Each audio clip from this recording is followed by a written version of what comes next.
Very very good morning friends, मैं हूं engineer Dinesh.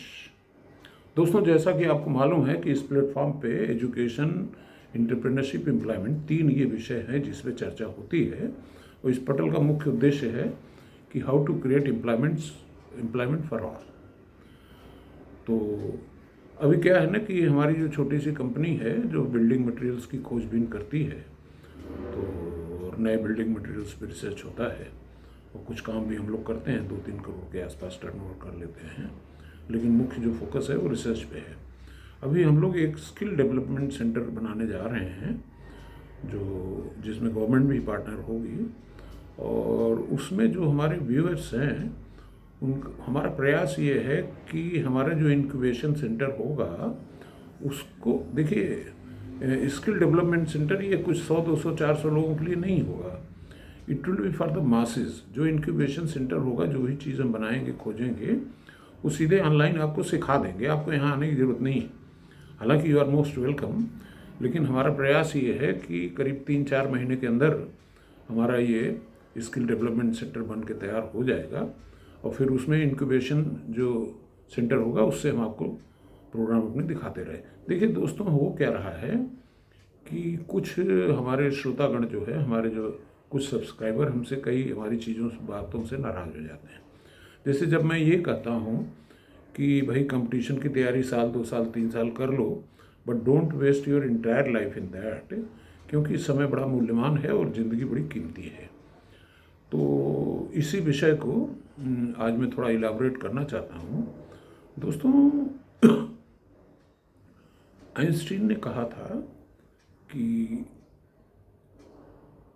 विज्ञान जो है के बिना धर्म अधूरा है, अध्यात्म, और अध्यात्म के बिना विज्ञान अधूरा है।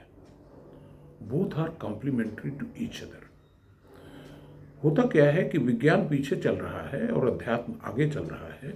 देखिए, आज से 100-200 साल पहले, 150 साल पहले, जब आइंस्टीन का उदय नहीं हुआ था, तो हमारे तो वेदों में पहले से ही लिखा हुआ है कि ब्रह्मा का एक दिन पृथ्वी के लाखों दिन के बराबर होता है।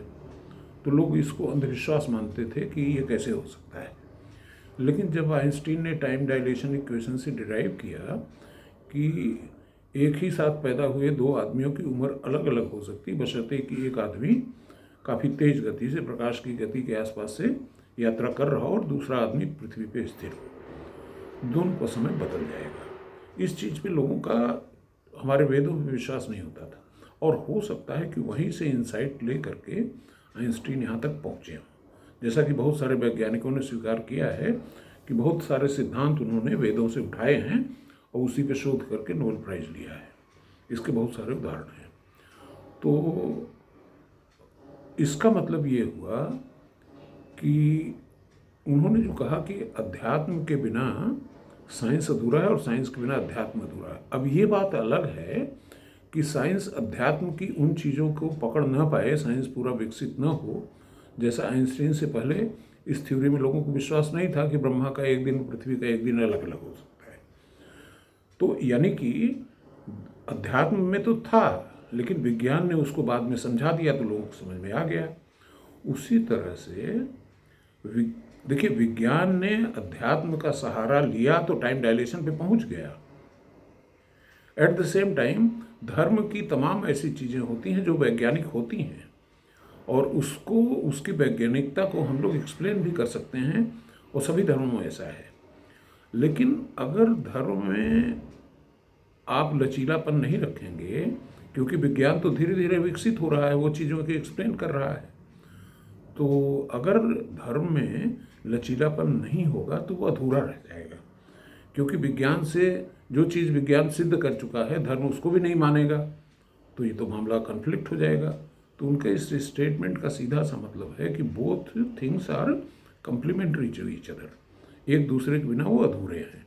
इसको ज़्यादा मैं नहीं खींचना चाह रहा हूँ, क्योंकि कुछ लोगों को बुरा लग सकता है। दूसरी चीज़ दोस्तों, आइंस्टीन ने ये कहा था कि देखिए, जो व्यक्ति समय के बारे में इतनी बड़ी रिसर्च कर दिया, टाइम डायलेशन के बारे में, उस व्यक्ति को एक चीज़ में विश्वास ही नहीं होता था, और बड़ा आश्चर्यजनक लगता था। वो क्या था विषय? वो था कंपाउंड इंटरेस्ट। अब जरा सोचिए कि आपके पिताजी आपके पैदा होते ही मान लीजिए आपके खाते में 1,000 रुपये डाल देते हैं, तो कुछ सालों बाद वो रुपया 1 लाख हो जाएगा कंपाउंड इंटरेस्ट से। अब वो साल इस बात पर डिपेंड करेगा कि रेट ऑफ इंटरेस्ट क्या है, may be 70 years, may be 50 years. तो सवाल इस बात का है कि आइंस्टीन को इस चीज़ पे बड़ा आश्चर्य होता था यार, कि बिना कुछ किए ही रुपया बढ़ जा रहा है, यानी कि समय रुपये को बढ़ा रहा है। तो एक स्टेटमेंट लोग देते हैं आजकल अक्सर कि टाइम इज़ मनी, लेकिन मैं ये कहता हूँ कि time is something much more than money. क्योंकि देखिए, मान लीजिए आपने 1-2 साल कहीं बेकार किए और फिर कहीं आपका तुक्का लग गया तो आप पैसा तो कमा लोगे, ऐसी कोई बात नहीं। पैसा कमाना कोई बड़ी चीज़ नहीं आज के इस दौर में, हज़ारों तरीके उपलब्ध हैं। कुछ लोग यूट्यूब पे रील बना के ही कमा ले रहे हैं, बहुत सारी चीज़ें हैं। तो लेकिन देखिए, जीवन में जो आपका समय खो दिया 5 साल 6 साल, वो समय तो दोबारा आएगा नहीं। ये बात देखिए, समय is more important than money. मैं इसलिए कहता हूँ कि अगर उस 5 साल में जो आपने तैयारी की, अगर उसको एंजॉय करते हुए तैयारी किया तब तो बहुत अच्छी बात है। लेकिन अगर दुखी मन से और एक बोझ के रूप में to make the two ends meet नहीं कर पा रहे हो, फिर भी तैयारी कर रहे हो, भूखे नंगे सो रहे हो, तो वो स्थिति ठीक नहीं है। जीवन मिला है, उस जीवन को हम कैसे एंजॉय करें। अगर हमारी प्रिपरेशन के दौरान हम उसको एंजॉय कर रहे हैं, बहुत अच्छी बात है। वो एंजॉयमेंट कोई जरूरी नहीं कि दिल्ली में, राजेंद्र नगर में, मुखर्जी नगर में आपको मिले। हो सकता है आप अपनी झोपड़ी में बैठ के भी इंजॉय कर सकते हैं, तैयारी कर सकते हैं, सक्सेस हो सकते हैं। But my point was only that कि there should be a limited time we should give, 1 year 2 year 3 year, not more than that. इसको कुछ लोग बुरा मान गए, प्लीज़ डोंट माइंड आप। मैं अपनी मर्जी को आपके ऊपर थोपना नहीं चाहता हूँ। मैं तो सिर्फ इतना ही कहना चाहता हूँ कि जीवन बहुमूल्य है और उसके अधिकांश समय अगर हम इस तरह की कड़ी मेहनत परिश्रम में गुजार देंगे और रिजल्ट नहीं मिलेगा तो हम फ्रस्ट्रेट होकर डिप्रेशन में चले जाएंगे। तो अब देखिए, चूंकि मैं आइंस्टीन की बात तो कर लिया और मैं न्यूक्लियर फिजिक्स का विद्यार्थी हूँ, तो एक दूसरी बात और आपको बता देता हूँ इसी से जुड़ी हुई कि दोस्तों, ये न्यूक्लियर फिजिक्स की जो पढ़ाई है वो जीवन के कई सारी समस्याओं का हल हमको देती है। और अगर उसको हमारे राजनीतिज्ञ, हमारे ब्यूरोक्रेट्स, हमारे प्लानर्स, हमारे एंटरप्रेनर्स समझ जाएं तो एक बहुत अच्छा बदलाव ला सकते हैं। देखिए, आजकल कुछ हमारे एंटरप्रेनर्स ऐसे हैं कि जो चाइना से माल ला करके इंडिया बेच दे रहे हैं, क्योंकि हमारे यहाँ एक सेल्फ ड्रिलिंग स्क्रू बनाने वाली कंपनियां भी बहुत कम हैं, और हैं तो उनकी दाम बहुत ज़्यादा है। सारी चीज़ जो है चाइना से आ करके डिस्ट्रीब्यूट हो रही है, और वो एंटरप्रेनर्स भी जो उधर से माल ला के इधर बेचते हैं वो अपने को एंटरप्रेनर कर रहे हैं। ये बड़ी तकलीफ़ की बात है। लेकिन इससे हमको एक चीज़ सीखना है कि why China is doing better than us. उसके पीछे एक मुख्य कारण क्या है कि फिजिक्स में एक चीज़ होती है क्रिटिकल मास। क्रिटिकल मास अगर आप समझ गए तो कोरोना भी, वायरस भी आप समझ जाएंगे, बिजनेस एंटरप्रेन्योरशिप भी समझ जाएंगे, और ब्रेक इवन पॉइंट भी समझ, सारी चीज़ें आपकी समझ में आ जाएंगी, परत दर परत खुलती चली जाएगी।